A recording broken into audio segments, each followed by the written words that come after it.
Siyonist Yahudilerin Orta Doğu yerleşmesiyle başlayan vahşet yaklaşık 100 yıldan fazladır. Bu vahşet her geçen gün arttıkça devam etmektedir. Yaklaşık 2 yıl, yani 2 yılın üzerinde geçti en son yaptığı vahşet ve soykırımın üzerinde yaklaşık 2 yıl geçti ve 2 yılın üzerinde de epey zaman geçmesine rağmen hala da somut bir adım atılmamıştır. Son günlerde bir ateşkes anlaşması yapmakla birlikte bunu ne kadar bu Siyonistlere güveniriz, yani güvensiz Siyonistlere nasıl güveniriz o meçhuldür. Hudapar'ın yaklaşık 1,5 yıl önce meclise sunduğu yasa teklifinin bir an önce görüşülmesini ve bu görüşmeyle birlikte İsrail üniformaları adı altında Filistin'de soykırım yapan çifte vatandaşlığı, Türk vatandaşlarının bir an önce vatandaşlıktan atılması, mal varlıkları varsa Türkiye'de bunların dondurulması ve bunlar hakkında yasal süreç başlatılması ve bunların adalet önünde cezalandırılmasını talep ediyoruz. Biz vatandaş olarak, sivil toplum örgütü olarak bu Siyonist vahşeti yapan katil insanlarla, cani insanlarla birlikte aynı ülkede ve aynı yan yana yaşamak istemiyoruz. Ve bunu bizim gibi düşünen binlerce, milyonlarca vatandaş vardır. Onun için biz bir an önce bir şekilde bu vahşi insanlara adaletin önünde hesap vermesini talep ediyoruz. Maalesef gerek sivil toplum örgütü olsun, gerekse siyasi partiler olsun bunu defalarca dile getiriyorduk ama inanan yoktu. En son özgürlüğe ilk adım, umutları olan Gazze halkının, çocukların, kadınların, ihtiyarların umudu olan Sumut filosu oraya giderken o aktivistler maalesef bu Türkçe konuşan çifte vatandaş canilerle karşılaştılar ve o canilerin çoğusu Türkçe hitap ettiklerini ve Türkçe konuştuklarını, isimleri ise işte belli şehirlerden aldıklarını veyahut da belli şehirlerde yaşadıklarını söylediler.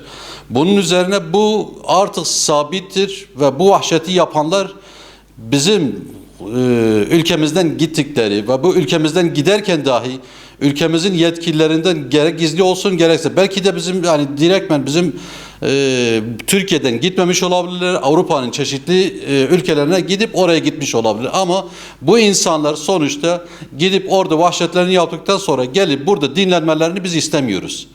Ve bu insanların, bu canilerin, bu vahşi soykırım yapan Yahudilerin, Siyonistlerin bir an önce adalet önünde hesap vermesini talep ediyoruz ve bu çifte vatandaşlıkların iptal edilmesini, bu yasanın bir an önce meclise gelmesini umut ediyoruz ve istiyoruz. Ve aynı zamanda da bizim yetkililerin de bunu dikkate almasını, çünkü sonuçta Sumut'ta yer alan, Sumut filosunda yer alan aktivistlerin hepsi de buna şahittir ve bunu bizzat görmüşler. Şahitler vardır artık. Yani bu iddia değildir.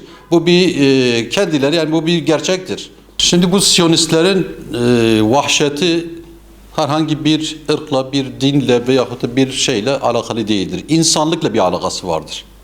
İnsanlığa karşı bir soykırım vardır. İnsanlığa karşı bir saldırı vardır. Nitekim yani saldırdıkları neresi olursa olsun o ülkenin içinde bulundurdukları ajanlar veyahut da işbirlikçileri ile birlikte tasarladıkları program çerçevesinde nokta operasyonlarla veyahut da nokta atışlarla o ülkeye en büyük zarar vermeye çalışıyorlar. Biz o yüzden bu güvensiz insanların bizim ülkemizin içinde olmasını istemiyoruz. Hatta yani bunlarla diplomatik olsun, ticari olsun, ne olursa olsun hepsini de kesmemiz lazım. Çünkü bunların gıdasından tut giydiğimiz veyahut da ticaret yaptığımız her şey güvensizdir ve en az da insanlığa zararlıdır. Onun için onların ürettikleri veyahut da bulundukları hiçbir ortama güvenmemek lazım. Bizim Cumhurbaşkanımız Mısır'da Netanyahu ile yan yana gelmemek için pas geçmesi ne güzel bir hareketti yani. Bu da onun yani biz bir caniyle yan yana veyahut da peki o buradaki canilerle oradaki canilerin ne farkı vardır? Buradaki caniler ile Netanyahu emir vermiş ama bu caniler onu uygulamışlar. Biz onun için bu canilerin, bu soykırım, insanlık düşmanı insanlar, bu herhangi bir din meselesi değil, herhangi bir ırk meselesi değildir. Bu ne bir Arap'ın, ne Türk'ün, ne Faris'in, ne de Çerkez'indir. Hiç kimsenin değil. Bir insanlığa karşı yapılan soykırımın insanlık olarak biz buna karşı çıkmamız lazım ve bunu durdurmamız lazım. O yüzden biz bu canilerin de bir an önce ülkemizden def olmasını istiyoruz. ülkelerine Siyonist, hatta Siyonistlerin kendisi değil, Siyonistlere yardım edenleri dahi kendi ülkesine sokmayan devletler vardır. Mecliste şu anda tozlu raflara kaldırılan yasa teklifinin bir an önce Meclis Genel Kurulu'na gelip bunun kanunlaşmasını istiyoruz ve bu kanunlaşırken dahi bu canilerle ancak bu kanunla birlikte biz kurtulabiliriz.